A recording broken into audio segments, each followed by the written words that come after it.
Hi, my name is Allison Lee. I'm a senior at Brigham Young University studying mechanical engineering, and today I'm going to be reading through my paper on Hobbes, Locke, and Berkeley and their different philosophical takes and some of the views that they had.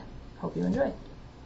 René Descartes, using the rationalistic method of relying solely upon reason and not upon his physical experiences, divided the known world into the mind and the body, creating a distinction that later philosophers grappled with. If the world is composed of the dual parts of mind and body, how do these two substances connect? Or is the world actually made of one underlying substance? Three men soon followed Descartes, each with radically different notions of how to define the world and answer these as well as other questions. While Descartes uses reason to form a dualistic world, Hobbes argues that physical experience leads to a monistic world and a totalitarian government system. Locke applies both reason and sensation to explain dualism in democratic societies, and Berkeley asserts that common sense indicates that the only real substance is spiritual matter. As a reaction to Descartes' idea that mind is completely separate from the body and therefore cannot be governed by the web of mechanical causality, Thomas Hobbes takes an epiphenomenalistic view. Epiphenomenalism is the idea that the mind can have no effect on the actual world, even though it may have some unique mental qualities. To Hobbes, all thoughts and ideas come through the physical world, and sensations received from this interactive world. He states that all matter, including both the mind and the body, is made of the same material and is governed by the same set of laws. Therefore, the mind is simply another part of the body, another part of the material world.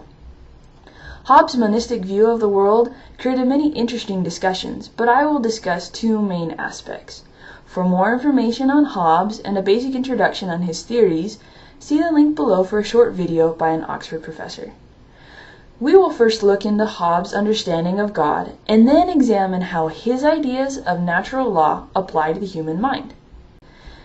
As I mentioned, Hobbes says that human knowledge comes only through the physical world. Thus, we can only have knowledge of finite things.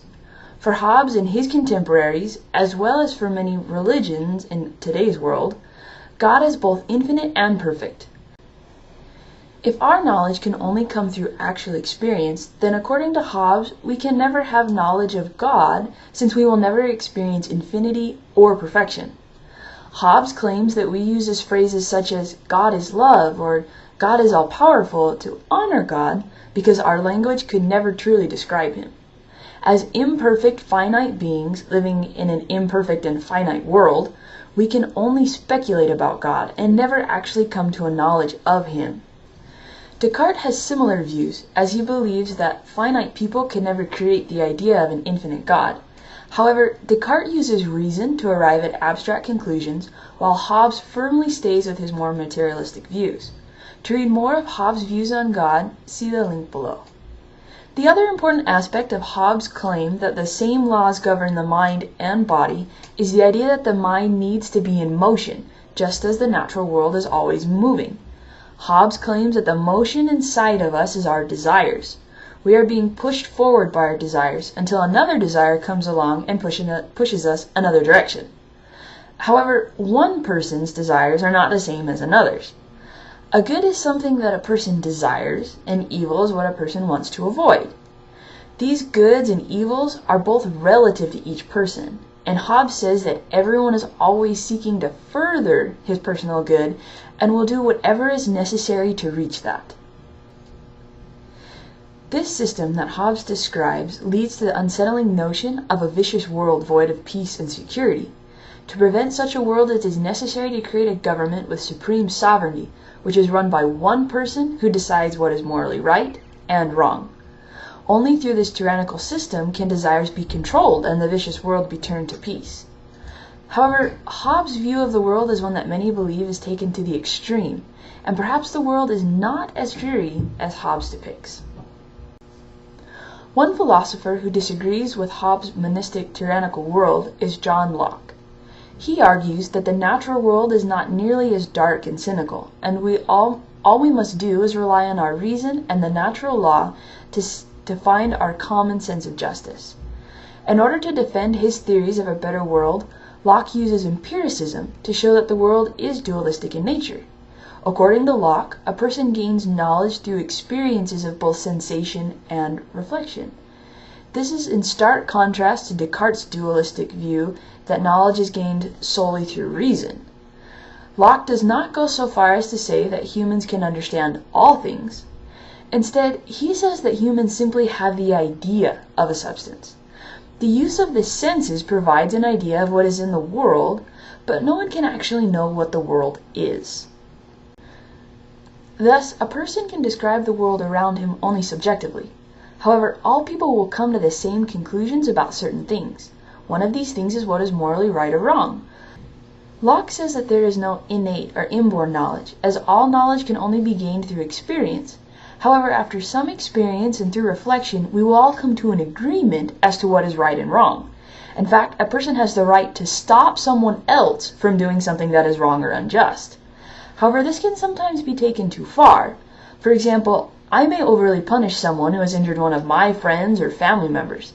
This would lead to a world full of inconveniences, as Locke puts it, because although everyone has a similar sense of morality, people would tend to punish one another unfairly once emotions become involved. Locke says that we need a specific system set up to help us live in a peaceful world, but not the tyrannical one that Hobbes describes. Instead, Locke credits God for providing the solution, a government created to protect its people. According to Locke, God instituted government to help people come together and create an impartial system based upon natural law. Locke describes natural law as what teaches all mankind that being all equal and independent, no one ought to harm one another in his life, health, liberty, or possessions.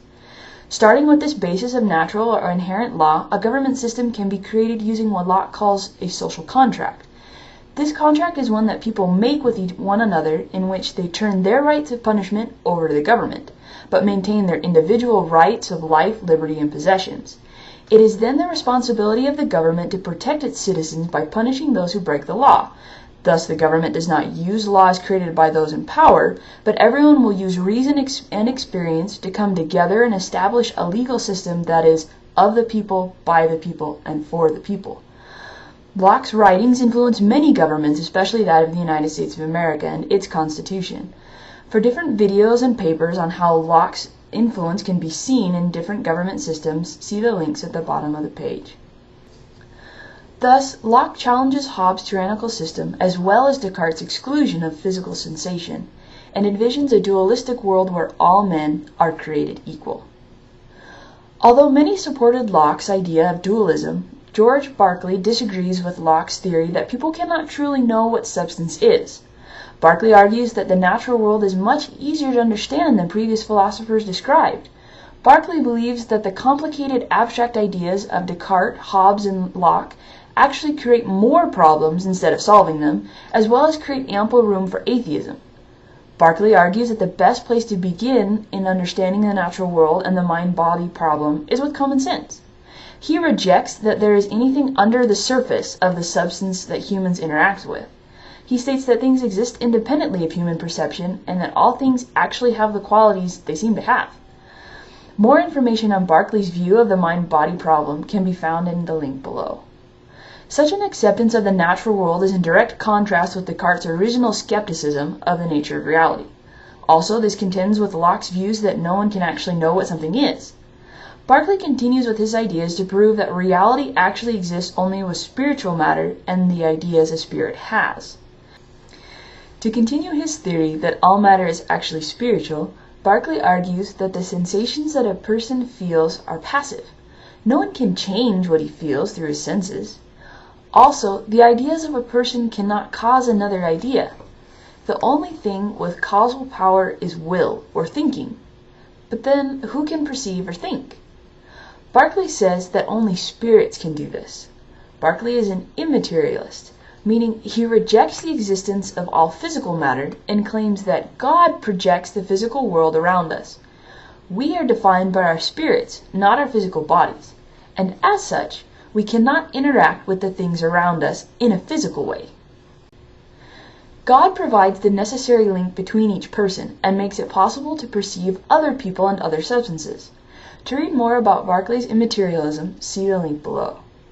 According to Berkeley, the ideas of the previous philosophers included God to begin with, but then ignored his existence by returning to the idea of the natural world being controlled solely by mathematics. Berkeley denies the skepticism of Descartes, the materialism of Hobbes, and the dualism of Locke in his attempt to show that common sense and God are the correct ways to truly find what is real. Each of these three philosophers brought something new to the philosophical table that questioned what Descartes had originally stated. Hobbes denies dualism, Locke embraces empiricism, and Berkeley rejects atheism. While they did not agree with each other, each philosopher provided a unique perspective that has led many modern philosophers to question the ideas of Descartes while searching for new ways to understand the ever-present mind-body problem.